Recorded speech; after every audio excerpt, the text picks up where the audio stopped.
तो न्यूज 18 के टारगेट महापोल के आंकड़े अगर हकीकत में बदलते हैं तो मध्य प्रदेश में भारतीय जनता पार्टी की बड़ी जीत होगी। और अगर ऐसा हुआ तो इस बड़ी जीत के पीछे 5 अहम फैक्टर होंगे जिनके दम पर बीजेपी कांग्रेस को मात देने में कामयाब होगी।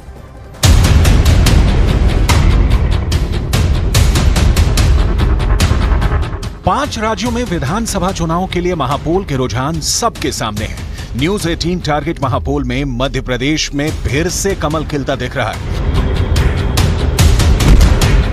टारगेट महापोल के नतीजों के मुताबिक मध्य प्रदेश की कुल 230 सीटों में से 127 सीटों के साथ बीजेपी पूर्ण बहुमत की सरकार बनाती दिख रही है, जबकि कांग्रेस को 100 सीटें मिलने का अनुमान है, जबकि अन्य के खाते में 3 सीटें दिख रही हैं।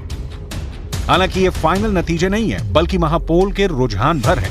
लेकिन 3 दिसंबर को भी ऐसे ही नतीजे आते हैं तो बीजेपी की रणनीति की बड़ी जीत होगी। मध्य प्रदेश में बीजेपी की बड़ी जीत होती है तो उसके पीछे 5 प्रमुख फैक्टर होंगे। पहला, दिग्गजों पर दांव। मध्य प्रदेश में जीत के लिए बीजेपी ने बड़ा दांव खेला और अपने 3 केंद्रीय मंत्रियों समेत 7 सांसदों को चुनाव मैदान में उतार दिया। बीजेपी ने केंद्रीय मंत्री नरेंद्र सिंह तोमर, प्रहलाद पटेल और फग्गन सिंह कुलस्ते को उम्मीदवार बनाया। साथ ही सांसद राकेश सिंह, उदय प्रताप सिंह, रीति पाठक और गणेश सिंह को भी टिकट दिया। यही नहीं, पार्टी के महासचिव कैलाश विजयवर्गीय के ना चाहते हुए भी पार्टी ने उन्हें विधानसभा के रण में उतार दिया। जाहिर है, दिग्गजों के चुनाव मैदान में उतरने से ना सिर्फ वो सीटें जहां से वो उम्मीदवार बने, बल्कि उसके आसपास की कई सीटों पर बीजेपी मजबूत हुई और उसके कार्यकर्ताओं का जोश भी दोगुना हुआ। जीत का दूसरा फैक्टर, लाडली बहन योजना। चुनाव के कुछ महीने पहले मुख्यमंत्री शिवराज सिंह चौहान ने इस योजना का ऐलान किया, जो चुनाव के दौरान गेम चेंजर साबित हुई।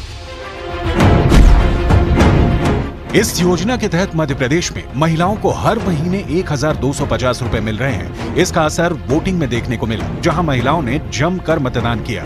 मध्य प्रदेश की 230 सीटों में से 34 सीटें ऐसी हैं जिन पर महिलाओं ने पुरुषों के मुकाबले ज्यादा मतदान किया। साथ ही बीजेपी को राज्य की उन 29 सीटों पर भी फायदे का अनुमान था जहां महिला वोटरों की संख्या पुरुषों से अधिक है। बीजेपी की बड़ी जीत के पीछे एक बड़ा फैक्टर किसान के लिए किए गए वादे भी हैं, जिसका ऐलान बीजेपी ने अपने घोषणा पत्र में किया, जिसके मुताबिक बीजेपी ने धान का समर्थन मूल्य 3100 रुपए प्रति क्विंटल करने का वादा किया है। मध्य प्रदेश में बीजेपी की जीत का चौथा बड़ा फैक्टर है संगठन की सक्रियता, जिसने चुनाव प्रक्रिया के शुरू होने से पहले ही अपनी भूमिका मध्य प्रदेश में बढ़ा दी। केंद्रीय गृह मंत्री अमित शाह लगातार मध्य प्रदेश के नेताओं के साथ बैठक करते रहे। साथ ही बड़े बड़े मंत्रियों और नेताओं के साथ ही खुद प्रधानमंत्री मोदी ने मध्य प्रदेश के अलग अलग इलाकों में 14 रैलियां की, जिसने बीजेपी के पक्ष में माहौल बनाने में बड़ी भूमिका निभाई। और मध्य प्रदेश में बीजेपी की वापसी का 5वां बड़ा फैक्टर है गुटबाजी पर नियंत्रण।